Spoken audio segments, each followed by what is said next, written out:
Our event today is called Rebuilding Ukraine with the Private Sector. Ukraine has suffered enormous losses during illegal war of Russia against our country. According to assessments of government of Ukraine, our direct losses so far over $300 billion. And Ukraine will need over $750 billion to rebuild the country and to cover all direct and indirect losses. Today, we will be talking about a specific area of rebuilding Ukraine. We will be talking about participation of private sector in the rebuilding of the country.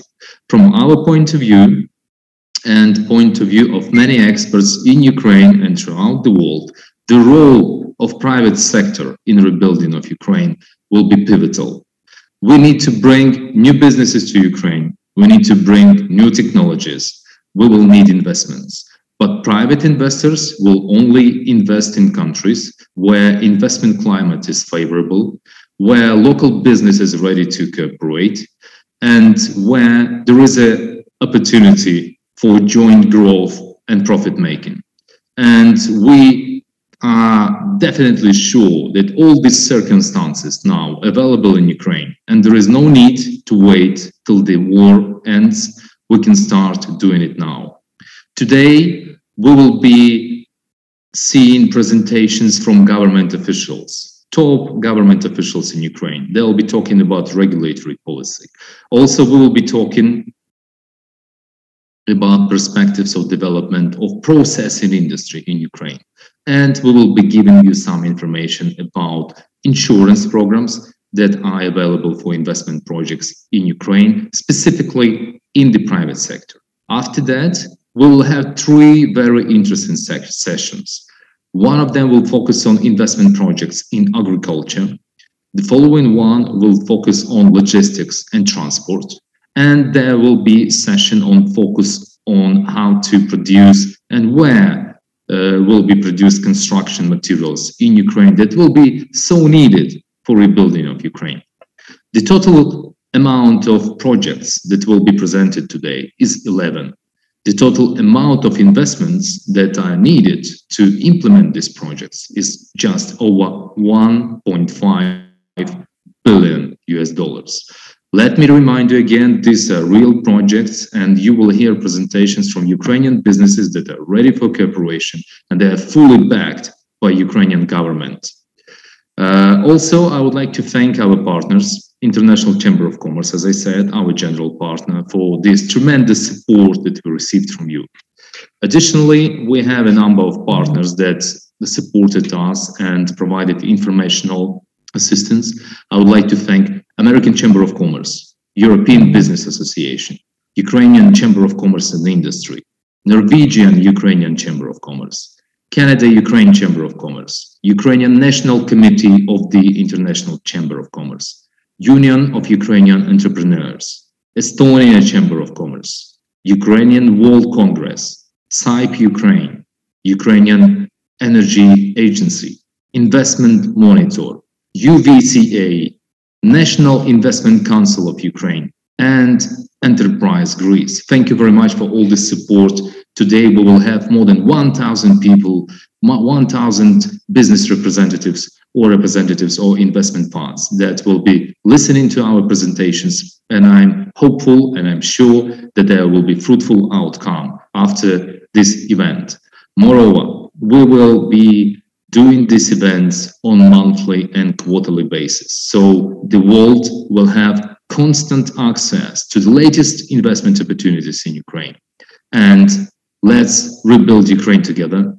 Let's make our democratic world stronger, and let's bring more prosperity to our lives and to lives of people that working with us and that are around us. So on this note, without further ado, I would like to pass the floor to our first speaker, David Arakhamia. David Arakhamia is the head of presidential faction in the Parliament of Ukraine, member of the Parliament of Ukraine, and also he is the head of supervisory board of Ukraine Invest. David unfortunately cannot speak in person because he is on business trip in the US right now, but he kindly recorded message during the daytime, just before he went to another meeting yesterday. So please, I would like to ask my colleagues to put the video online. Hello everybody, and welcome to the Investment Forum. And I would like to congratulate everybody, all the participants, that despite the huge and brutal war in Ukraine, we're still talking about the investments and investment opportunities. And I think it's very wise, because this is the way to demonstrate to Russia and their troops that they cannot ruin our lives, and the business still will be running, and the new projects will be born, and we will find all the possible instruments to keep it going. And we are already got great results, because we got the first pilot for the war insurance investments from MIGA. We're looking for the projects to be a pilot for. We also like having a lot of new opportunities in the bioenergy sector. We have great opportunities with the privatization. You know that the large privatization is starting very soon, and there is a big number of great interesting projects for your attention. And I believe that, you know, any investor who is investing at this early stage, where the risks are higher, will eventually enjoy higher rewards and will make great money. So I wish your event to be very successful, a lot of networking and great projects. Thank you very much. Goodbye. Thank you, David, remotely, and we will have David next time in person in our studio, that's for sure. And it was quite symbolic, because when he was speaking, we have seen US and UK flags behind his back. So these flags are of our one of our biggest partners and supporters. There are many more countries that support Ukraine, and I would like to also to take this opportunity to thank for all the support that was provided to Ukraine, all attention to Ukraine, and we will make sure that we will become reliable, you know, and trustworthy partners in terms of doing business and bringing businesses together from our countries and doing joint projects. So on this note, I would like to invite to our panel Rostyslav Shurma. Rostyslav Shurma, he is the deputy head of the Office of the President of Ukraine, responsible for economic and investment policy. We will be very much interested to hear his views on how Ukraine can develop its investment and business policy in order to attract private investors to Ukraine. Rostislav, the floor is yours.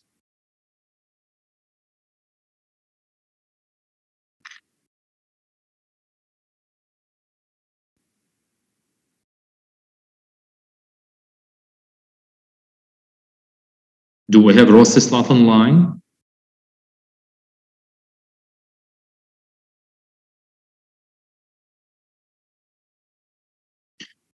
Okay, maybe he is connecting. So let's go to the next speaker, and then Rostislav can join us.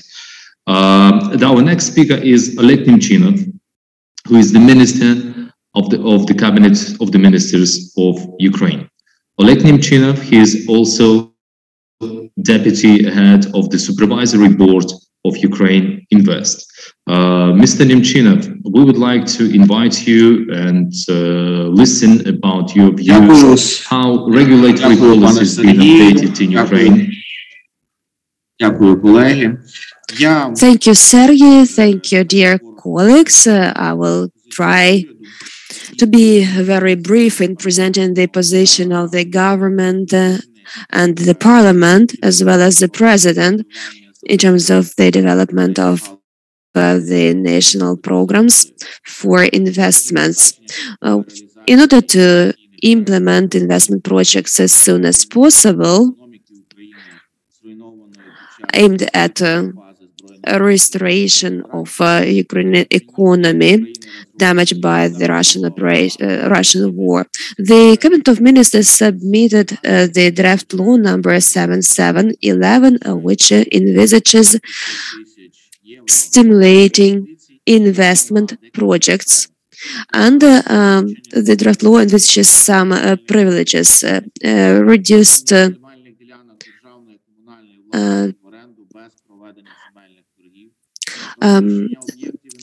simplified procedure for obtaining land plots,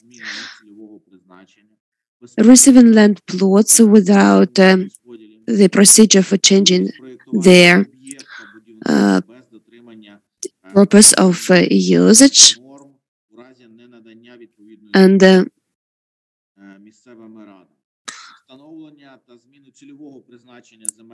changing the purpose of the land plot usage without changing the functional usage of the territory. The government has come up also with a project Robota, there is work. Under this program, the grants for the development of SMEs will be distributed, and these grants can amount from 250,000 to 8 million hryvnias. The condition is to create from 1 to 40 jobs while using these grants. Government programs offers an opportunity to create lots of jobs in Ukraine, and generally the potential is the creation of 300,000 jobs. Besides, the government supports the existing programs for stimulating the investments, and we ensure systemic work for supporting existing investment programs. This year, the Cabinet of Ministers is working on the development of bylaws to support the industrial parks operation. On the 22nd of September, the government signed a bylaw which envisages import of equipment and technologies in Ukraine, and the industrial parks are free from paying the import duties and VAT tax. Ukraine Invest is going to launch such events on a monthly basis. This is a good signal to investors, demonstrating that Ukraine is open to investments.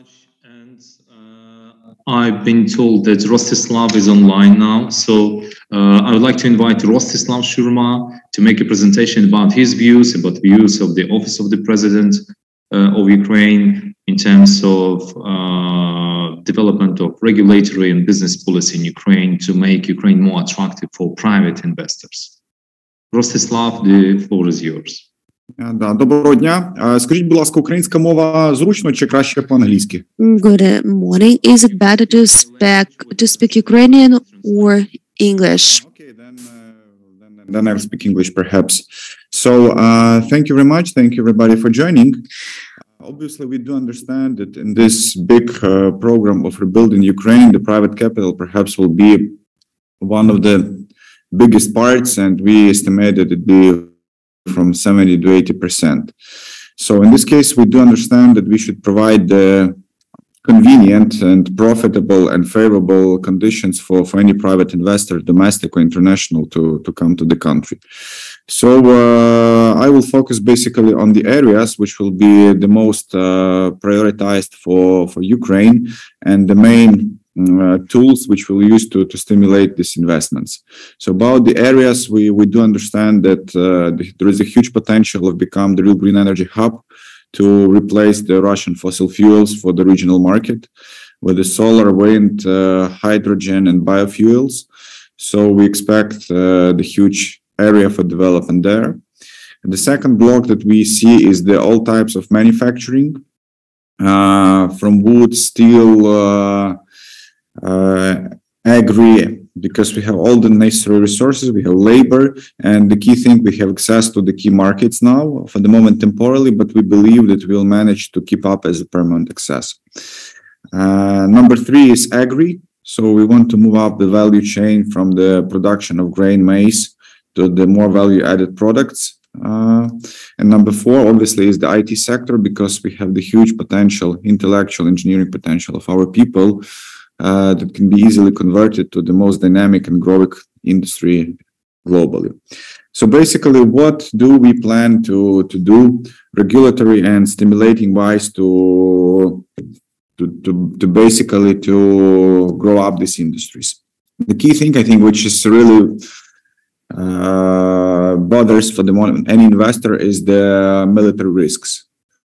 For us, it's absolutely critical to provide the viable tool for the military risk insurance. And we have already the first success in this area. The Ministry of Economy has agreed the pilot deal with the MIGA and DFS to start the first pilot projects for the military insurance. And I believe that we'll be able to scale up this project, this tool for all the projects that we need. The second area that any business needs is the market. So here are 2 components. We've got a big success in opening the G7 and European market for most of the industries as a temporary solution, because this market is 20 times bigger than the Ukrainian market itself. And we'll do our best to convert this to the permanent access to the markets and to remove all the obstacles, the tariff and non-tariff obstacles to these markets. And obviously, Ukraine itself will become the big market for the recovery, and will keep up it with the big public purchasing. And obviously, the part of this public purchasing policy will be the localization criteria, which we will obviously apply. Number 3 area is about the access to the financing. So here, basically, I would split this into a few areas. The first one is about the international tools.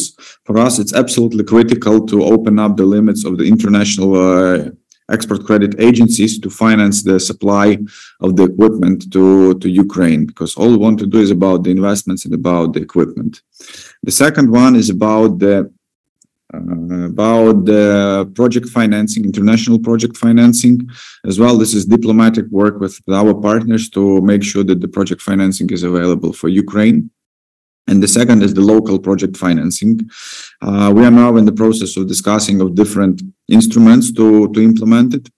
We have the first one implemented with the portfolio guarantees of the government, which we will test on the pilot industries just to build up the local key critical areas. And the program of subsidizing the interest rates, which is called 579, which will be multiplied many times. It's already operating, but is more focused on the medium business. But obviously, we will multiply it many times. And the fourth one will about the tax regimes, because we do understand that if we compete for the international investor, we compete with the other countries, which can offer different types of tax rebates and tax conditions. So if we take the Turkey, for example, we see that they basically offered complete tax-free zones. If we take our neighbors like Hungary, like Bulgaria, Romania, which are part of the European Union, they offer the 9 and 10% profit tax, personal income tax. So we've done already the first step. We've adopted the law of the industrial parks, which was mentioned by my colleague Oleh Nemchinov, which provides the tax rebates, basically zero profit tax, no VAT for the industrial companies who invest. But this is not only about the industrial manufacturing companies, this is all about all business. So now we are in the process of discussing the new tax regime, which should be absolutely competitive with the tax regimes that are being offered by our neighbors and our basically country's competitors. So just to summarize, and maybe the area number 5, I would summarize it like is the easiness of access to the projects. This is about the land, This is about the infrastructure, etc. Now, the Ministry of Economy has prepared the law, which basically simplifies the acquisition and transformation of agricultural land to any industrial, energy, and logistics land, which will provide multiple choice and easiness of access for the international investors to localize the production and easy access to the land. And as well, we are working on the simplified procedures and the cost of connecting to the grids to make it cheaper and simpler. So these are the main 5 areas that we are focused on in terms of business environment and regulation to work on to attract the investors. Thank you. Thank you, Rostyslav. Thank you for all your initiatives that are always, very progressive in terms of how we can develop business policy and business environment in Ukraine. Thank you for all the job you do, and I hope that you will join our next events. We will be doing this on monthly basis, and we'll be able to report to international business community about our ideas and results, and then new ideas, and then listen to them as well, and take this into account. Thank you very much. I know that you have a very busy day today, and thank you for joining us. Now I would like to invite our esteemed friend Galina Yanchenko, our esteemed colleague, who is not only prominent and very active member of the Parliament of Ukraine. He is the head of the Special Commission on Protection of Investor Rights in the Parliament of Ukraine. Also, Halyna was appointed as Secretary of the National Investment Council under the President of Ukraine. And also Halyna is the Deputy Head of Supervisory Board of Ukraine Invest. So Halyna is obviously very well known in the investment sector in Ukraine and globally, and she is doing a lot in order to make sure that investors act safely in Ukraine, and then they will bring new investments to Ukraine. So Halyna, I would like to give the floor to you and ask you to tell us a bit of information about legislative ideas and achievements in 2022. Thank you. Dear friends, good afternoon. Thank you so much to Ukraine Invest for raising all these important issues of continuing investment projects and investing into Ukraine. But let us be realistic. The war has changed a lot in Ukraine. A lot of reforms and state programs that have been launched, and we hope them to function, will have to be adapted. But I talk a lot to the investors in Ukraine and abroad, and the consensus between us is that, as Churchill said, optimist in every difficult situation is looking for opportunities, but pessimist will find obstacles in any situation. That is why I know for sure that investment community is the community of optimists. Otherwise, they wouldn't invest money into Ukraine and wouldn't develop their projects. That is why I suggested that we discuss challenges and opportunities from the point of view of optimists, of course. We have faced several challenges, but we all see that they also create opportunities as well. It is critically important that not only the state, but also other stakeholders take into account these opportunities. The state shall give the investors the opportunity to do their good job. When it comes to the recovery of Ukraine, recovery of our infrastructure and economy, taking into account the amount of losses or destruction of the infrastructure by the occupiers, it becomes all evident that state efforts and budget money wouldn't be enough to recover the infrastructure of Ukraine as soon as possible, and then as if the state would engage investment community into this process. In summer, the National Investment Council under the President of Ukraine has developed a huge reform of private-public partnership. But this is exactly what unites all of us here, and this is what will continue uniting us during this process of recovery of Ukraine. Within this program of public-private partnership, we suggest to use tools which have existed in Ukraine. It has just been improved. The key task is to make paperwork reduced to the minimum. We have reviewed all the procedures, all the timelines, and we want to reduce the timeline of preparing a project twice. We will have super quick procedures as well for projects up to $5 million and for projects of recovery of those objects that have suffered because of the war. As for the infrastructure, we see that there will be an increased demand for new services in Ukraine. For example, speaking of medicine, speaking of rehabilitation, prosthetics, we see that it will be very needed. Ukraine shows itself as a creative, modern Indian nation. Right now, it is necessary that we continue to be seen as such, and we want this demand to be met by the investment community, which is more flexible, quick to act, and more active than the state. The same goes with recovery, rebuilding of the infrastructure, rebuilding of airports, and many other objects. That is why, as of now, this reform is being reviewed by the Verkhovna Rada of Ukraine, the Ministry of Economy, our International Investment Council, National Investment Council under the President of Ukraine hope that by the end of autumn, this reform will be adopted. That is why I invite all of you to join Ukrainian recovery as part of the public-private partnership. Other challenges that we also face at the state are related to agricultural sector. This is a huge sector of the economy. This is our huge export potential. 42% of our export was due to the agricultural raw materials and products. And right now we have a problem, a challenge with exporting all of these, but it also creates investment opportunities for the business and for the investors, internal and external. I would like to put my presentation on the screen.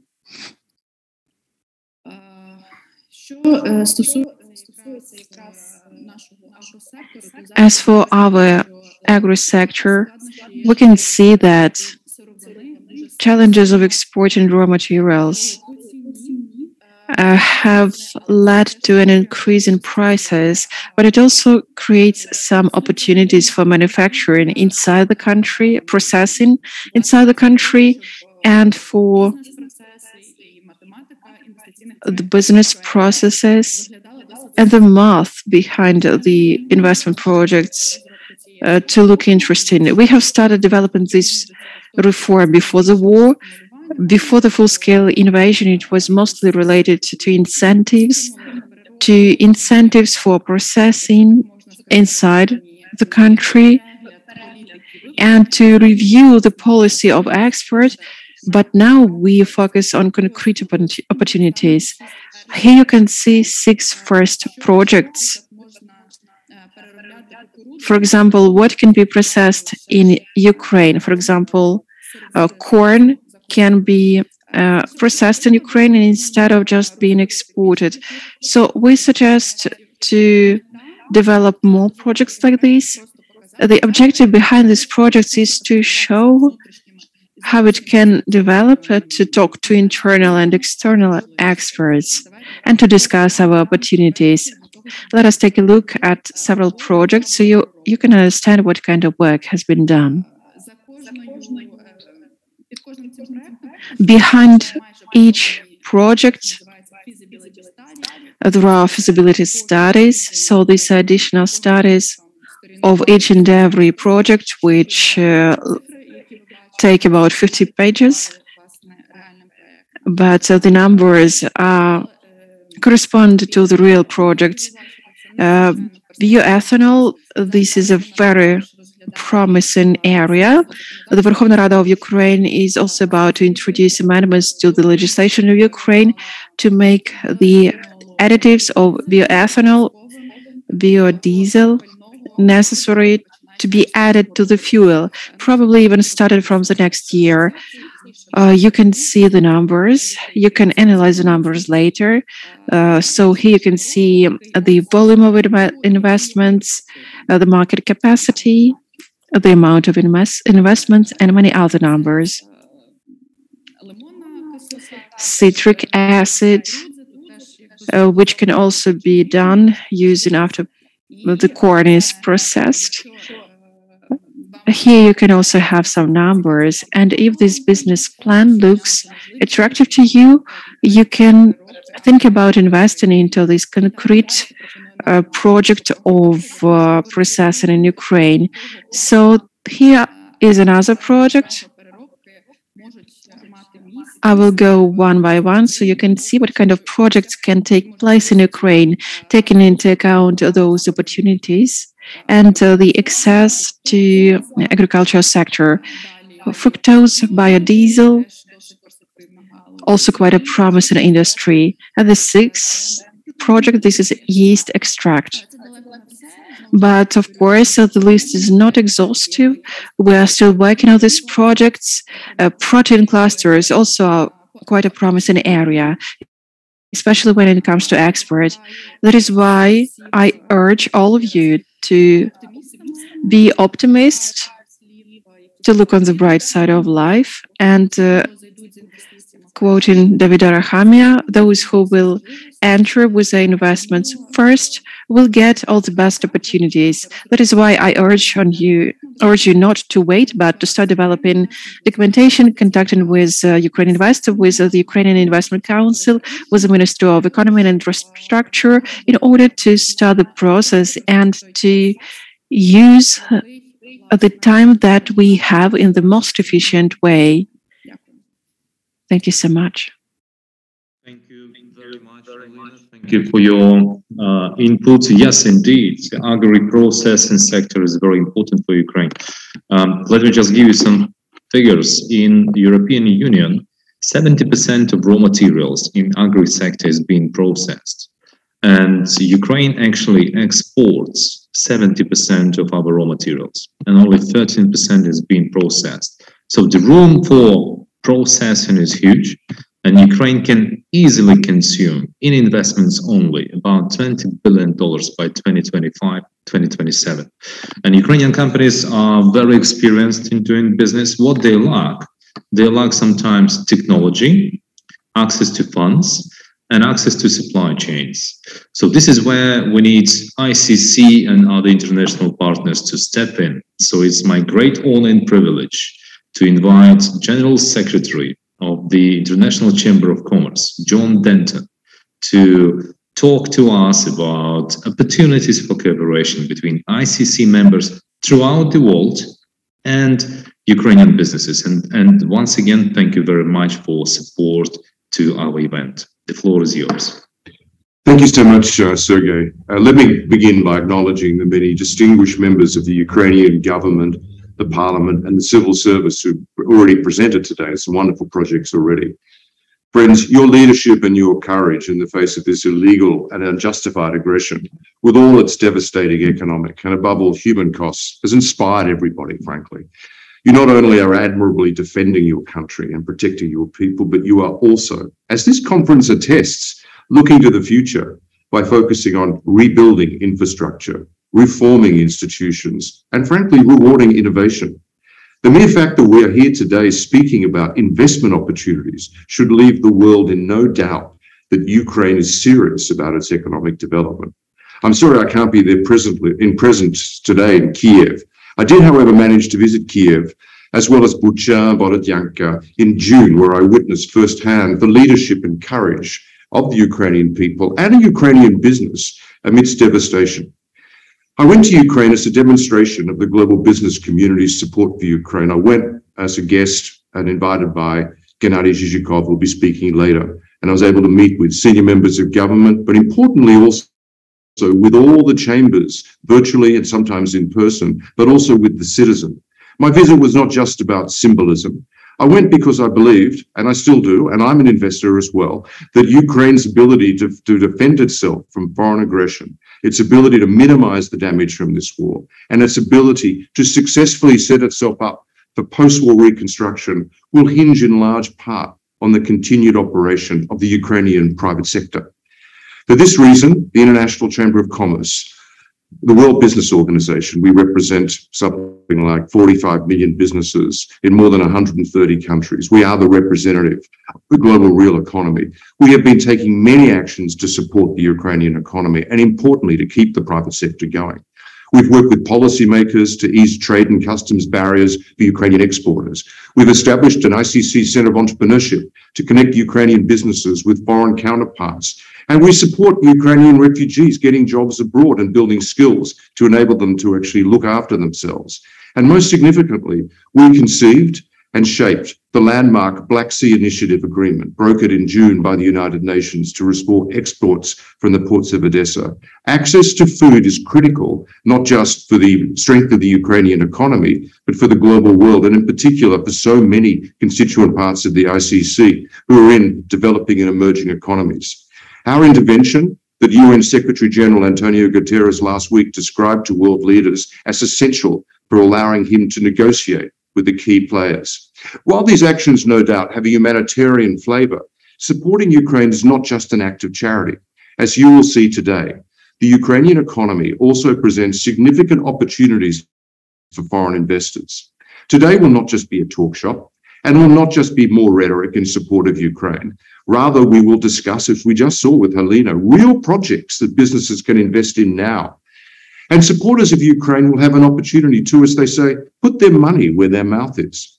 So now, undoubtedly, the Russian occupation of part of Ukraine and the threat of further violence has severely interrupted the operation of the Ukrainian economy, and in many sectors has increased risks and costs for potential investments. But as will become clear today, so much of the Ukrainian private sector continues to function. And there clearly are bankable projects available in agriculture, in transport, in logistics, and in construction. And especially with the support of the Ukrainian leadership, which, as we have all seen from our television screens in the past 7 months, has shown unparalleled vision, strength, and ability. And we've just heard from some of the leaders about the initiatives they're taking to make it easier to invest, easier to do business in Ukraine. So I would implore the businesses joining us today to, above all, check your biases at the door. You may have a bias that a country at war cannot present investment opportunities, but view these projects objectively and share your impressions with your colleagues in business networks. Please amplify what's going on today, because this is precisely what ICC will be doing following this conference. We will convene regional groupings across the world. We'll pull together, and we'll be having a presentation with Ukraine, with our LATAM group in a couple of weeks. We'll then be pulling together an opportunity with our MENA group in the Middle East and with Asia Pacific. And on we will go, because we want to draw attention to both the challenges Ukrainian business community faces, but also the opportunities that investing will provide. Get in early, as they say. We will keep open our business network to provide advice to the Ukrainian government on how to improve the investment climate and make whatever reforms are necessary to support the private sector. And we will always advocate for the best policies from governments and international organizations to allow the freest possible flow of goods, services, and capital. For now, however, as we embark on this conference, perhaps the best thing to do is keep in mind the words of the great Ukrainian poet Taras Shevchenko, who wrote, "Friends, there was a time when in Ukraine, even distress would dance, and sorrow in a tavern drank in honeyed brandy's trance. There was a time when life was good in that Ukraine of ours." And my friends, that time will come again soon, and I hope you can be part of making that happen. Again, my sincere thanks, appreciation, and respect to Ukraine Invest and to you, Sergei, personally, and to the broader Ukrainian government and people for the opportunity to support this conference and Ukrainian businesses. Slava Ukraina. Героям слава. Dear John, thank you very much for this encouraging word. I would like to say a phrase that was said by Albert Einstein. Also, he said that the opportunity always lies in the middle of difficulty. And this is where we are now. And this is what we need to think about. And this is what we need to use in a good way in order to make our world stronger, more resilient, and more prosperous. And on this note, I would like to pass the floor to Gennady Chizhikov, who is also our great friend, always supporter of Ukraine Invest, of all agencies that promote Ukraine. And Gennady, he is the head of Ukrainian Chamber of Commerce, the organizations that brings all Ukrainian businesses throughout the country, cross-country organization to one table. He plays also a big role in international relations of Ukraine, business relations, which also brings a lot of attention to Ukraine and projects. Just before I give the floor to Gennady, I would like to remind that our event is interactive. So please do use Q&A button and ask speakers, ask your colleagues any questions you have. We'll be happy to answer. Gennady, please, the floor is yours. Dear colleagues, dear participants, dear Sergey, first of all, I would like to express my deep gratitude for this unique opportunity to participate in the International Investment Fair. And especially after my colleague and friend John Denton, who is a real friend of Ukraine. And everybody remember his brave visit in the beginning of June just to support Ukraine, support business. And he had a very important meeting in the office of president, in the cabinet of ministers with businesses. And after where his organization, International Chamber of Commerce, organized unique chain of support of Ukraine, not only in Europe, not only in all the world. And his organization support small business, support our businesses abroad, etc. This is very important. This is his organization doing this is in the during of the war. And from my point of view, this is unique example and the example for others. But it's not needed the end of the war. You needed to visit Ukraine now, to start to get the information now, and to think about the future now. And of course, for me, it's easy to speak today because the main goal of the Chamber of Commerce to create, together with our business association, to create, first of all, very good environment for investment, for the business opportunities for local business as well. And also we pay a lot of attention to the attracting our partners, attention to Ukraine. And I also continue this, how the interest to Ukraine increase every week, every month, every day. For example, just only one last week, we've met with the two very big, very representative delegation from Turkey, from Estonia. And they got all information about the situation, about the investment climate, about the possibilities. And due to this opportunity, I would like, from the name of the Chamber of Commerce, to attract attention our partners abroad to start this, to start first step to the direction of Ukraine right now. And we're doing this with International Chamber of Commerce, World Chamber Federation, and also European Association of Chambers. Euro Chambers also today are our informational supporter of this very important investment fair. Just for information for our friends abroad. After the stress of the first weeks of the war, situation on the level of the business, if I can say, stabilized and became a little bit more better. Just for your information, I like it this figure, but during the last couple months, the quantity of the businesses who would like to register their enterprise in Ukraine increased every month. it's more enterprises would like to open than the closed enterprises. This very good and very important sign for local business and also for international business. We believe in our country. We believe in our prosperities and economical future. That's why we are second one.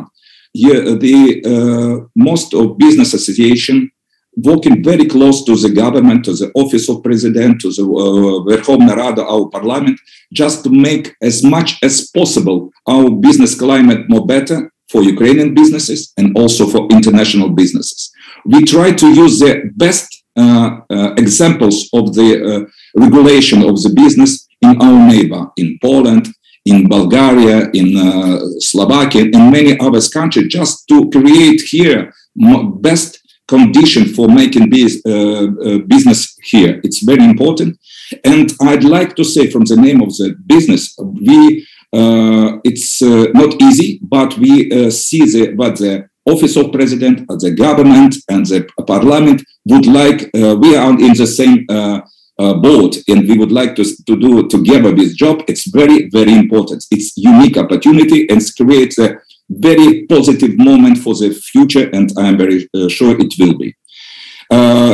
Second one, we like for Chamber of Commerce, for us is very important to attract attention as much as possible.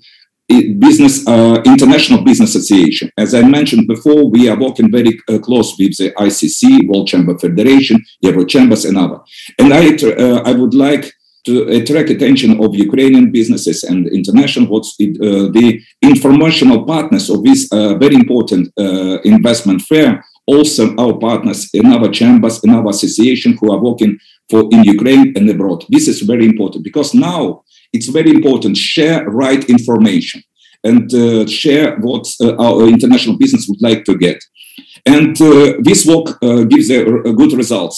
We see in the every week more and more delegations, more and more Zoom conference we have in Ukraine, especially, for example, in Chamber of Commerce with our international partners. It's demonstrated good time to start, to continue to work. One more for us is very important for Ukrainian. That Ukraine became the candidate, gets a candidate status in Euro Union. This is strategical step. It means Ukraine made their decision for decades, for 100 years, and we would like to be the part of the biggest market in the world, European market, and we would like to work according to the rules, according to the economical rules, or like in European Union, and that's why this is very good also chance for European companies, international companies to come just in time here in Ukraine. And also we will together with the government, together with the parliament, will pay a big attention public-private partnership, because we consider this direction like one of the most important to attract local investment and foreign investment. In general, I'd like to say that today this international investment fair is very important, and I would like to support Ukraine Invest, and especially Sergei, his desire to organize as much as possible this instruments of this very important organization to attract attention to Ukraine, to attract attention, first of all, in the potential investor to Ukraine. Because according to my information, according to my feeling, information now is it's like a weapon. Information, what we share with our potential partners, is very, very important. That's why we will, like an organization who support business in Ukraine, we will support also this initiative, and we would like to be part of this very important process of today initiative. Thank you very much, Sergei. Thank you very much for your team, and thank you very much for all participants. Thank you very much, Gennady. Well, really, we need to thank our team, because behind this event we have tens of people that are doing it. So they are real heroes that are putting this together. Let me remind again about interactive mode of our event, and we already can see some questions. I have seen some questions related to other sectors like medical sector. So let me remind you that we will be doing these events on a monthly basis. They will be focused on different sectors, different angles of possibilities to invest in Ukraine. So please do send your recommendations, and we will be working towards the need to suit your interests in a best way. And if you have any questions to speakers, put them in the Q&A section as well. We will ask our speakers live. And I have one question from me to Gennady before we go to the next speaker. You are the president of the biggest Ukrainian Chamber of Commerce, so it's the, as I said, cross-country Chamber of Commerce. And you also have those extensive international connections. Do you feel the difference in terms of attention to Ukraine from foreign businesses before the war and after the war and right now? Do you feel increase, decrease, or same level? So this is very interesting to hear from you. Sergey, thank you very much. Probably I will say a little bit I would like to say what I'm feeling. Maybe somebody not agree with me, but my connection to many of international organizations, international businesses demonstrated very simple things. Everybody now knows about Ukraine. Second one, everybody would like to know how they can take part in the future of reconstruction. And globally, maybe my what will be a little bit like not a job, but it will be serious. From my point of view, in the nearest future, not present in Ukraine, it will be bad behavior. That's why because we see the huge attitude, huge, if I can say, mode of to Ukraine. Of course, we like Ukrainian officials, like a Chamber of Commerce, like our partner from other business association, despite so named, like French say, fatigue from information about Ukraine, we needed to be smarter with. We needed to share right information to what we would like to hear and to get some information just in time. And very important, my point of view, we also don't sit at home. We need to visit our partners abroad to meet, because business started not only by telephone. It's important, not by email. Business started when you see one another, when you sit and drink a coffee, discuss about Ukraine, etc., etc. And we do this, and we need to continue as much possible, because only 7 months. But sometimes I joke what we did more than like a previous 30 years. It's a huge interest to the Ukraine. It should be supported by Ukrainians. This is very important. Thank you very much. This is what we feel at Ukraine Invest as well. So attention to Ukraine is at kind of unprecedented level at the moment. But we need to understand that we have our homework to do as well. So we need to, prepare friendly regulations and have investment incentives, and also prepare businesses. They have to be ready to work with international investors. They have to do business according to best international standards. And then there will be no limit in terms of investment and the transfer of technologies. And when we talk about regulations, I would like to say a couple of words about our next speaker, Dmytro Kiselevsky. For me, well, Dmytro Kiselevsky is a member of Parliament of Ukraine officially, but for me, Dmytro Kiselevsky, he's a myth buster and he's a rule breaker in a good way, because Dmytro Kiselevsky is always on the peak point of the wave, of that regulatory wave, when we need to bring some new changes to Ukrainian regulatory policy. Industrial parks, localization of production, and other initiatives that were passed through the Parliament of Ukraine. They were led by Dmytro Kiselevsky.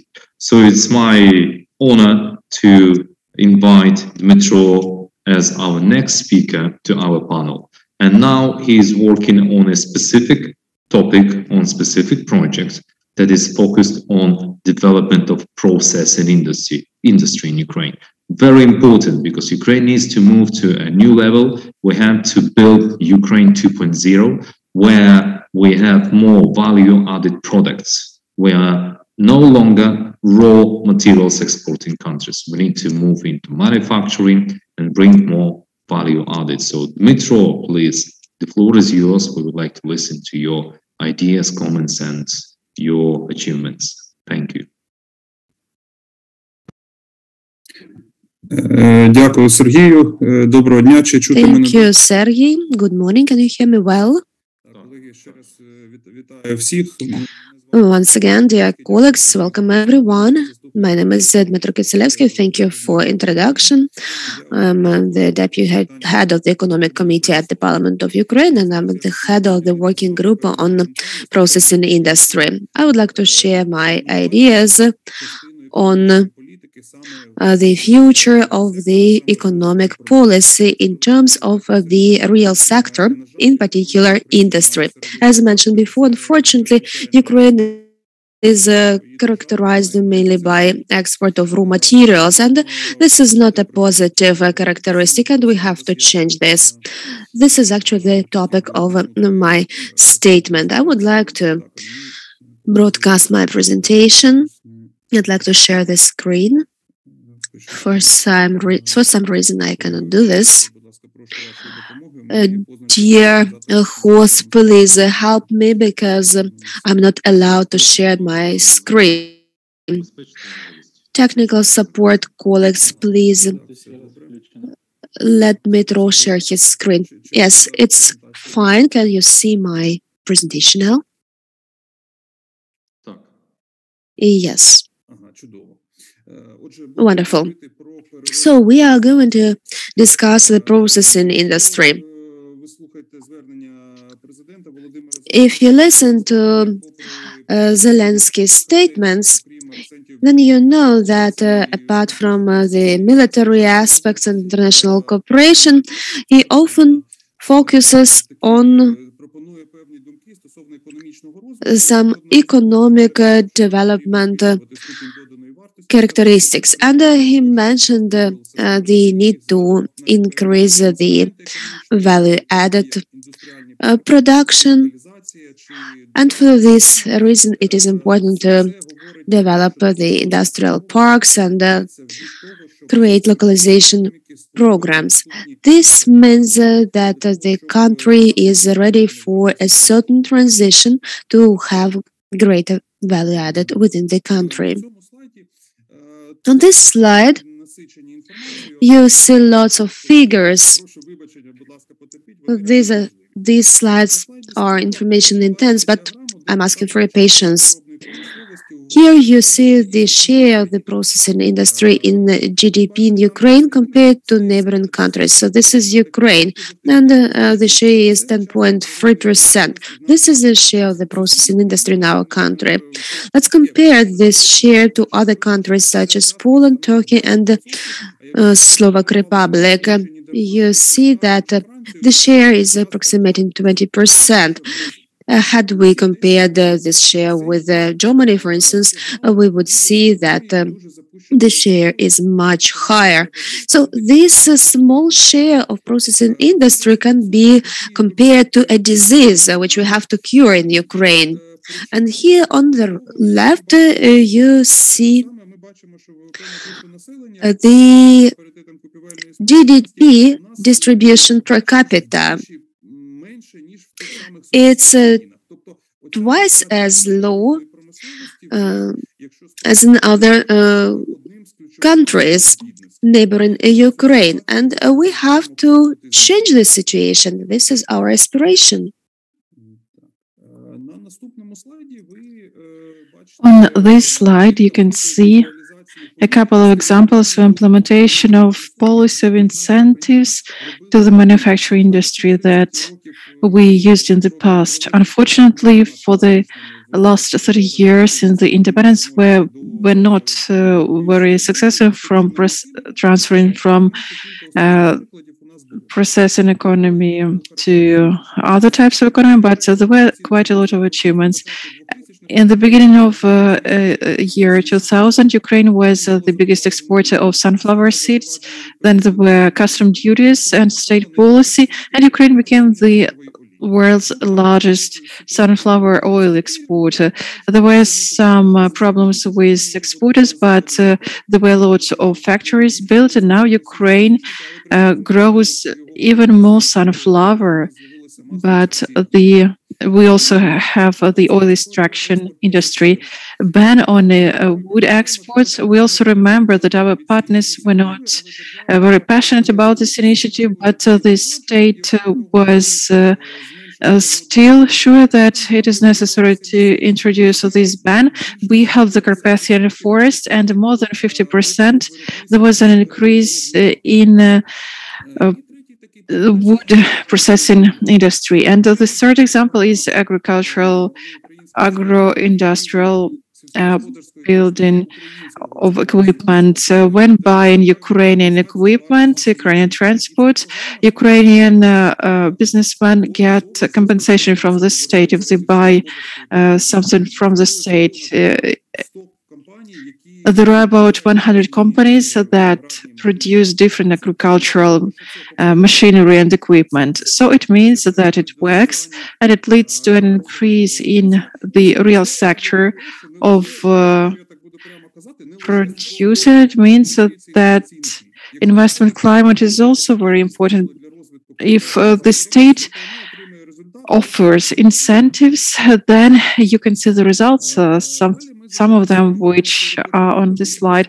Then within our working group, we asked ourselves a question: where is the biggest potential for processing industry and where we can have most results? There are 4 different areas. These are areas where the state will contribute its efforts and where most probably we will see results. Not in form of slides or beautiful presentations, but in form of real factories, real businesses that will be built. So the raw materials that we have right now, which needs to be processed, that is the growing sectors of economy that consume a lot of goods and services, which are produced abroad, but sometimes they can be developed in Ukraine. There is also state and business demand. The state spends a lot of money into procurement. Sometimes it can be made more efficient, and also replacing import to Russia and Belarus by Ukrainian goods. On our initiative, the EU also limits goods from Belarus and Russia, and there are also some products which can be imported from Ukraine instead of Russia or Belarus. On this slide, you can see some kind of a diagnosis of economic policy that has been performed by our state within since independence. This 52% of raw materials, so this is what we export. We are a typical raw materials country, and it seems to me that the war and our future victory will give us the opportunity to change the status. So these groups of raw materials are calculated here. For example, you can see where we have oil cultures, the number of raw materials during export is equal to 17%. It means that the state was right and we export processed materials. As for the cereals, so we export 60% of raw materials. It means that similar policy doesn't exist here. As for the woods, 29%. It means that the state has also introduced some kind of policy. And because of this ban on wood export, the number of raw materials export increase. As for the clay, the percentage of export of raw materials is 67%, and we need to change that situation. Why do we need to do that? Well, if you take a look at the image on the left-hand side, It shows the difference between Ukrainian agriculture or Italian or French agriculture. For example, we export wheat, which cost $280. The flour cost 500. Syrups cost 930, and organic acids and amino acids were equal to almost 1,500,000. So this is the money that we might need for the army, that we needed to take from abroad right now, but we could have earned this money ourselves if we had a proper agricultural policy.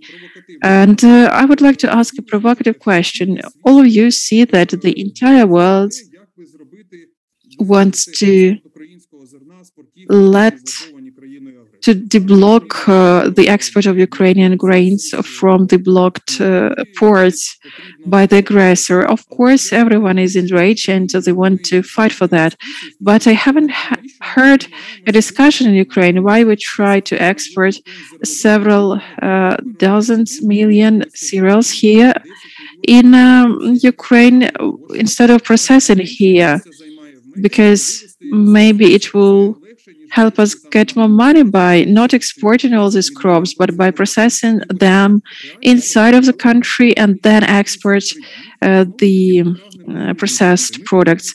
We want to tackle this issue. We want to ask ourselves not to export more crops, but how to process these crops in Ukraine, processed into bioethanol, syrups, amino acids, and other products. Sort of was saying that, but I don't think that other countries that buy Ukrainian crops, they just take and eat it. Of course, they also process it into flour, into food products, into alcohol and other types of goods. So for us, this is the opportunity to do the same. On the right-hand side, you can see a similar picture in terms of wood. For example, 1 cubic meter of wood cost 40 in dollars, US dollars, and 1 square meters of furniture costs 4 times as much.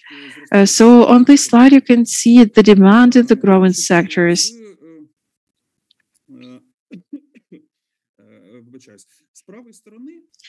On the right-hand side, you can see information about several goods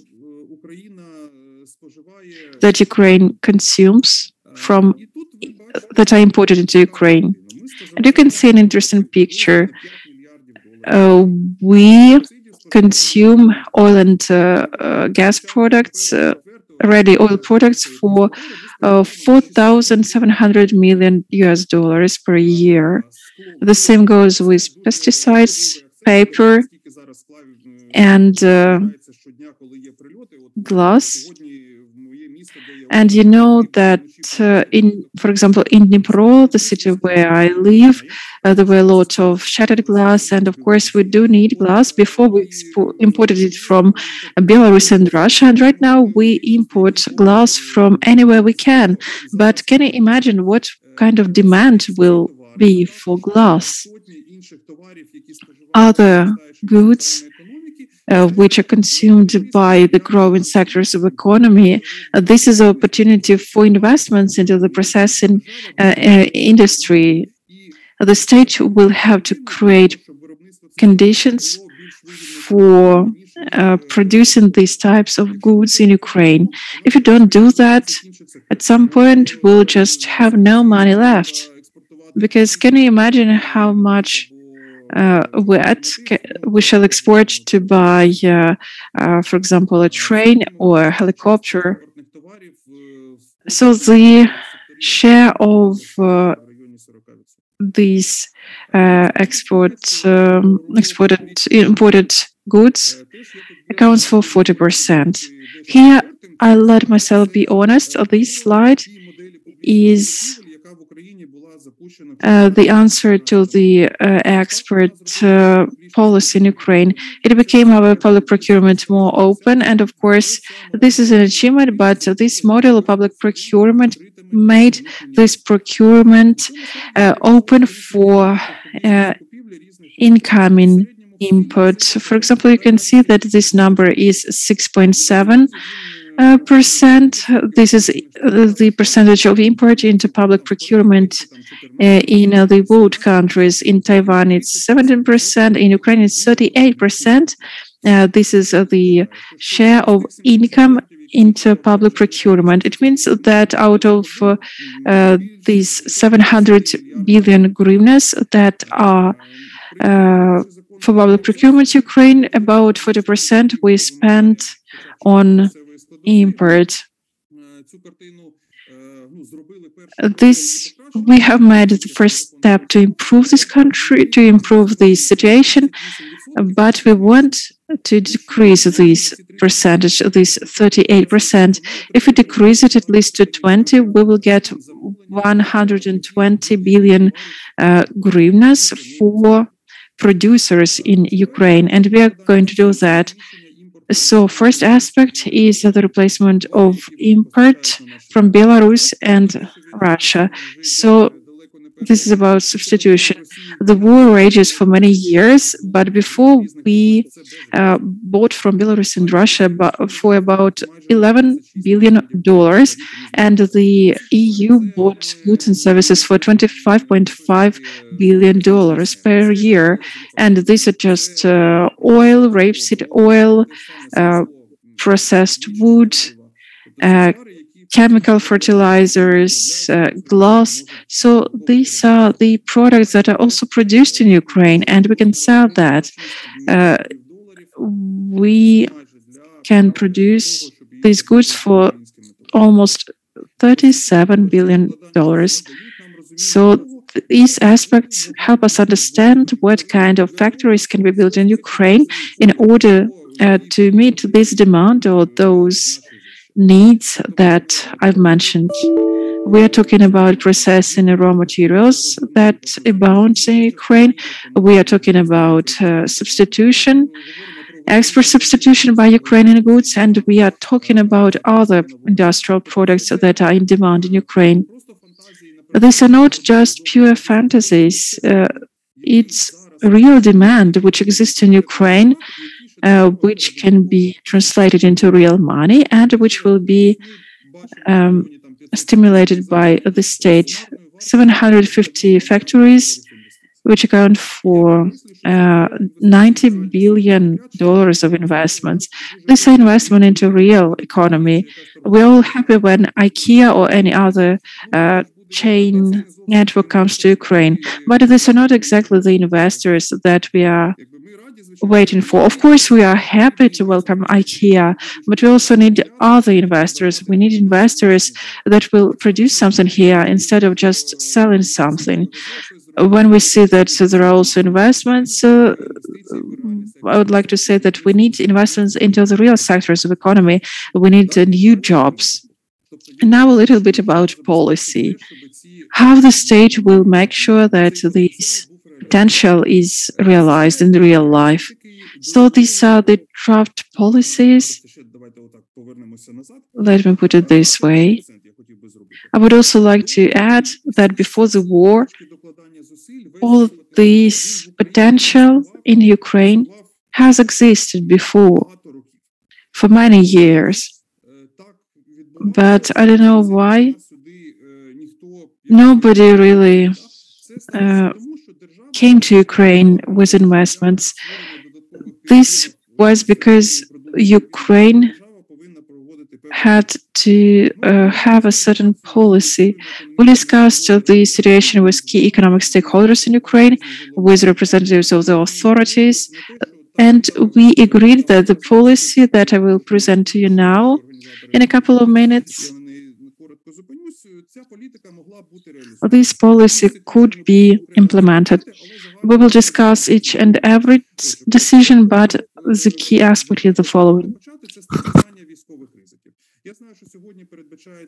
Make sure that military risks are ensured. I think that there will be a presentation by the Minister of Economy today, and I'm happy that they have managed to show some progress in this area. The Fund of Guarantees of Investments, MIGA, this is an investment that, for example, works with military risks insurance in Israel, and they are ready to start working in Ukraine because they have tools of ensuring investments. Second aspect is funding. We understand that in order for plants and factories to be built, we need long-term projects and not situations when you have to pay collateral, and not all entrepreneurs can buy this collateral. We see this idea as creation of a development bank. For example, so enterprises that want to build something in Ukraine get long-term investments. Unfortunately, the draft law, which was adopted several years ago, didn't work well. That is why we need to tackle this issue with getting access to engineering networks, because this is one of the biggest problems in Ukraine, and we want to tackle this issue. Investments into manufacturing and increasing access to the market. I was one of the developers of the projects of industrial parks. So they work in some cities of Ukraine, including Belarus and others. There are these investment parks. That is why if you are interested in joining an industrial park, please do that. So they exist in Lviv, in Zakarpattia, in Chernivtsi Oblast, in Bila near Kyiv. The mayors of these cities are ready to compete between them. For example, the city mayor of Lviv has removed the tax on several taxes, so these tools work. And also another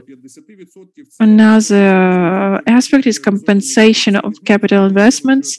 This is the aspect that is realized as part of the investment nanny, and the state also has some achievements in this area. Incentives of internal demand. We will develop into this area more actively so the state can benefit from these. The state must say thank you to the entrepreneurs that build the factory or plant by guaranteeing the sales of their products. So if entrepreneur has built a plant in Ukraine, they will have better access to public procurement.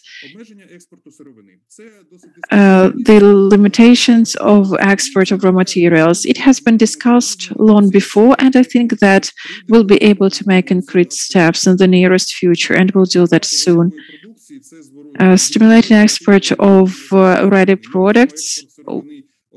We have to limit the export of raw materials and have some incentives for exporting processed products, and it is very important. Guaranteeing the stability of the rules of the game. This is an attempt to tackle the problems with the justice systems. If the investors had the opportunity to use jurisdictions of the UK or Singapore or any other country where there is trust to the legal system, to the judicial system, it would be great. Recently, the Verkhovna Rada of Ukraine has adopted a draft law which leads to economic entities to use foreign jurisdictions in order to settle issues. Now, among the first steps that we are ready to do, this is the questions of compensations of capex, insurance of military risks, and judicial system. Why do we do that? So here you can see a lot of numbers. For example, implementation of this policy for 10 years will bring us additional 73 increase in GDP. These are very ambitious numbers, but this is exactly the goal behind the processing industry. If we build all of these factories and plants, we will have this effect. Prior to receiving the candidate status, my colleagues MPs asked colleagues from the European Union about them being skeptic and critical. So they answered that they do not want Ukraine to be an abyss for our money. But if we implement all these programs, Ukraine will be able to earn money itself. And I'm finishing now. I'm sorry for some delay. So I think this is a good visualization of this policy's goals. On the left, blue line shows the average share of processing industry in Europe, and in a couple of years it will be close to 18%.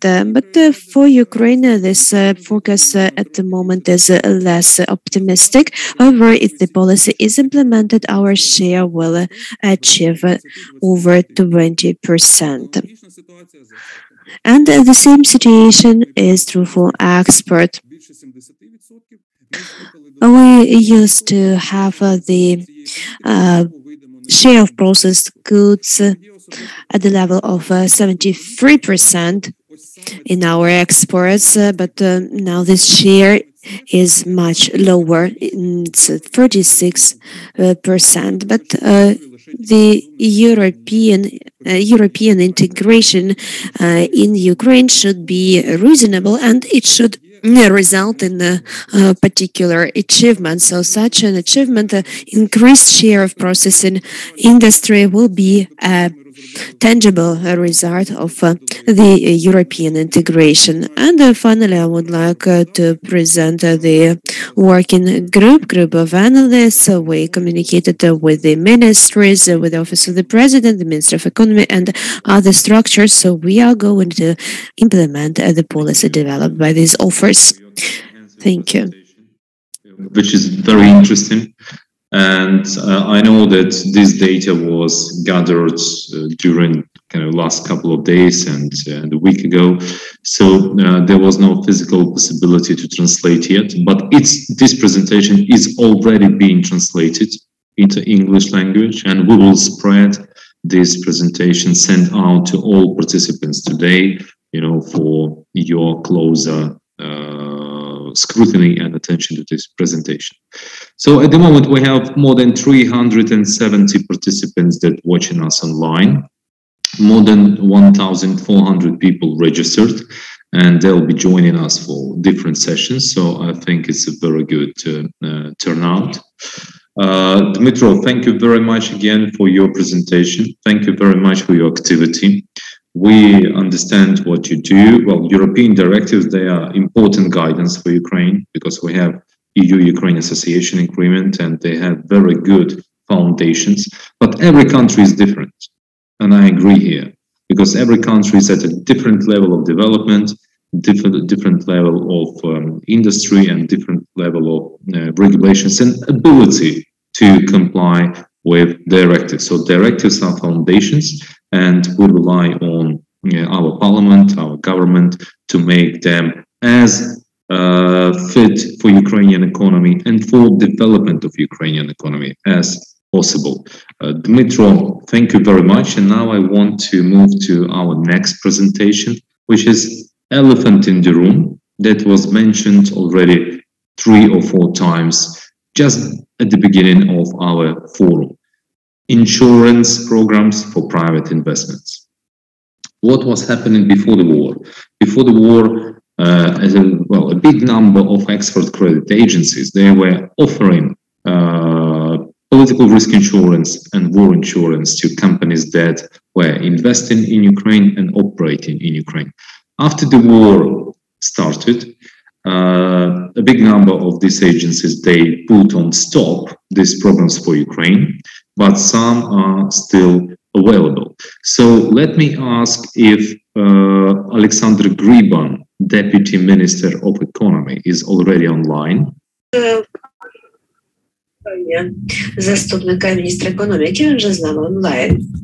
Okay, so I would like to invite Alexander Griban, Deputy Minister of Economy of Ukraine, responsible for investment policy and other economic issues in Ukraine. He will tell us about latest developments in the area of availability of insurance for private investments in Ukraine, and that will be followed by my presentation, where I will outline our latest survey about the needs for insurance programs in Ukraine. So, Alexander, please, the floor is yours.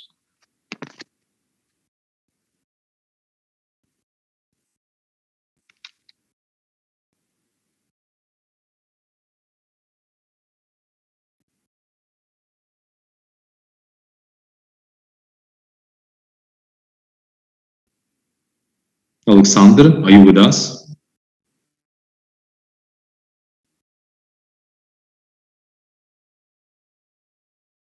Okay, maybe another technical issue that we will overcome while I will make my presentation. So, and then Alexander will join us after the presentation. So I would like to ask my colleagues to put on Ukraine Invest presentation about our latest survey regarding the need for insurance for private investments in Ukraine.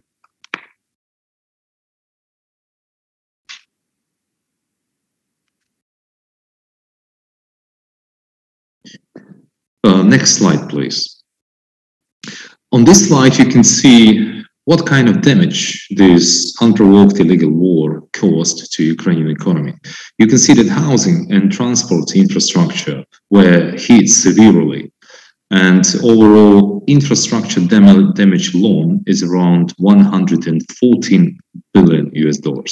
According to governments of Ukraine estimates, the total need for financing and recovery and modernization of economy as a result of this negative effect on our infrastructure and our facilities in Ukraine is around $750 billion US.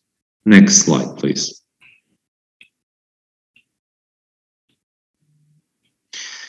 Some of the biggest Ukrainian companies were completely destroyed. I have to mention some of them. Azovstal, the famous Azovstal, where our defenders were fighting Russian aggressors, to very last possible moment.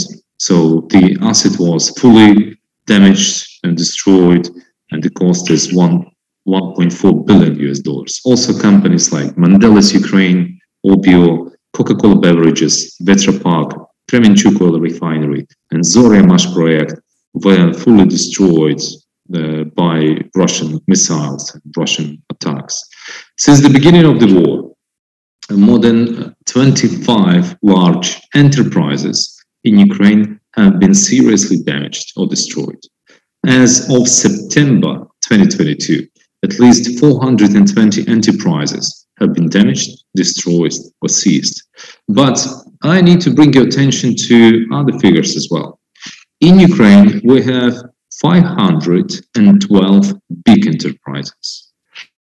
We have 17,946 medium enterprises, and we have more than 56 small enterprises in Ukraine. So when we look at the comparison in terms of how many big enterprises were destroyed out of the existing ones, we're talking about roughly 5%.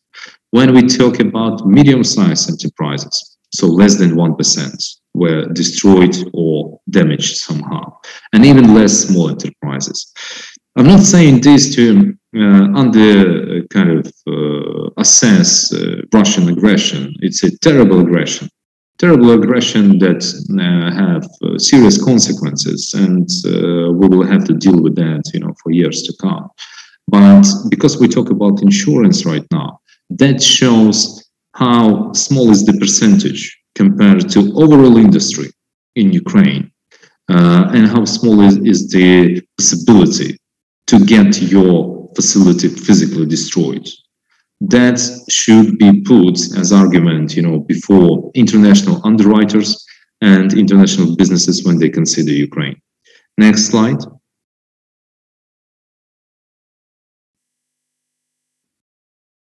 Ukraine Invest conducted a survey amongst our clients are mostly international investors and big and medium-sized Ukrainian companies. So 56% of these companies said that they would most likely invest if insurance program will be available. 33% said that definitely will make new investment, and just 11% said that this will have no effect. What type of horizon, length of insurance program will be appropriate for such insurance? 11% said that they will need a lifetime insurance. 33% are interested in medium-term cover, and 56% is interested in long-term insurance program for their companies. Next slide.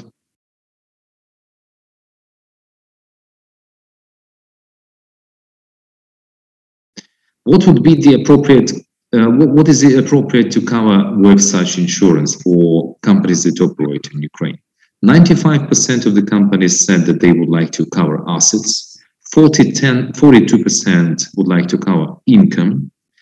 37% are interested to cover supply risks. 26% want to cover evacuation expenses, and 5% customer risks. What kind of operations would be appropriate to cover with such an insurance program, according to our respondents during our survey? 63% of respondents said that they would like to cover greenfield direct investments. 63% also said that they would be interested to cover follow-up investments or reinvestment. 58% want to cover capital expenditure towards acquisition. 37% investment-like loans. 26% will be interested to cover acquisition of another company, and 16% equity investment in another company. Next slide, please. The insurance products that might meet the demand in Ukraine should be focused on horizon. So we do need long-term insurance. Well, practically, I think it's a bit emotional on the business side, because realistically, we need to think about 3 to 5 years time, because within this period of time, we are sure the situation will be stabilized and there will be very different environment. We need to think about different types of programs for insurance. So we need to cover not only general operations, but also assets, income, and counterparty risks. What we have seen as Ukraine invests, many of our clients that produce products for international suppliers have seen cancellation of contracts, not because their facility was damaged in Ukraine, but just because international company was afraid that the facility may be damaged, and then their supply chain will be disrupted. So there should be a special investment program to cover these counterparty and supply chain risks. Operations, definitely. Greenfield projects need full-scale insurance because investment is, well, the biggest, and CapEx is big. Follow-up investment, reinvestment, and M&A. And price. Price is a key component, of course, but there is no definite price. It's all on case-by-case basis. And companies that wish to insure, they need to get in touch with us, with Ministry of Economy, and we will direct them to, in a way, to speak to responsible agencies in Ukraine and outside of Ukraine who can calculate the premium. Next slide. After beginning of the war, as I said, many export credit agencies and other structures, they canceled insurance programs for Ukraine, but some are still operational. I'm going to name a few. I will speak about Germany, about Federal Ministry of Economic Affairs and Climate Action. They still can do insurance. They can cover equity participation, investment-like loans, endowment capital, rights qualifying as assets. And also they want to cooperate with companies that fall under their eligibility criteria. So the projects should have positive effects on the host country as well as Germany, and legal impact on environmental, social, and human rights regulation on the project. So obviously we have all these criteria set up, and majority of Ukrainian companies and German companies will fall under this criteria. Also, US DFC, Development Finance Corporation, they still provide insurance. They can cover assets, evacuation expenses, income losses resulting from damage to specific site, that is direct war risk insurance, and also outside of the insured facility, such as critical railway spur, power station, or supplier.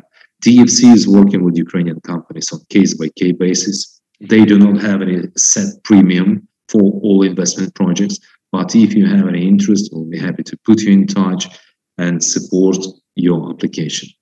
And one more agency that is worth mentioning and has been mentioned already, it's World Bank branch MIGA, that is providing insurance for companies that operate in Ukraine, and they already started with the pilot project that will be explained to you and presented by Alexander Griban, Deputy Minister of Economy. I hope he is online. He just came back from the United States and had negotiations with the MIGA.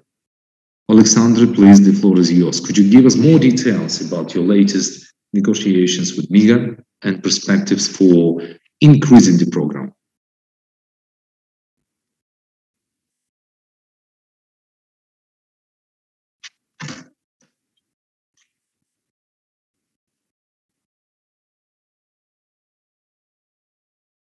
Alexander, are you online?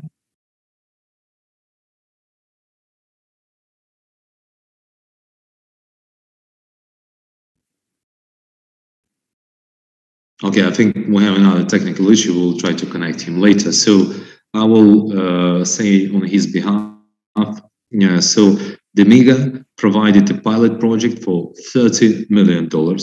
And the government of Ukraine is now working with business to find the appropriate project that will be as a trial, that will cooperate with MIGA on a trial basis.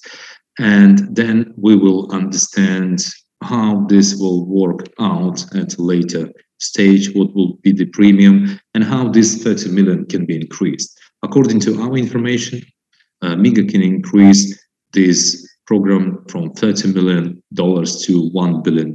It will depend on how the process of cooperation between Ukrainian business, government, and MIGA will be conducted in the coming days.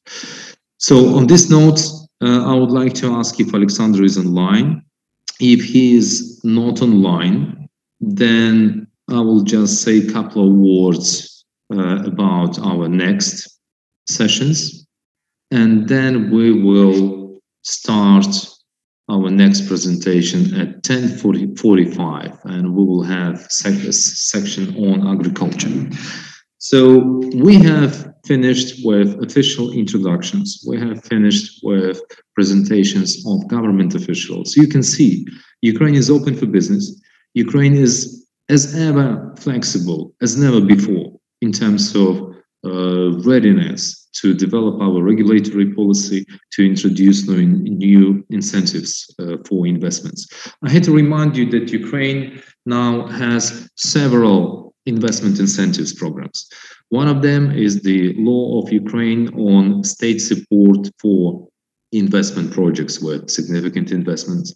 According to the law, all projects that will invest over 20 million euros in capex in any project within the sectors that's specified in the law, and the sectors are quite vast, they will be able to get up to 30% of state support out of the capex that will be invested.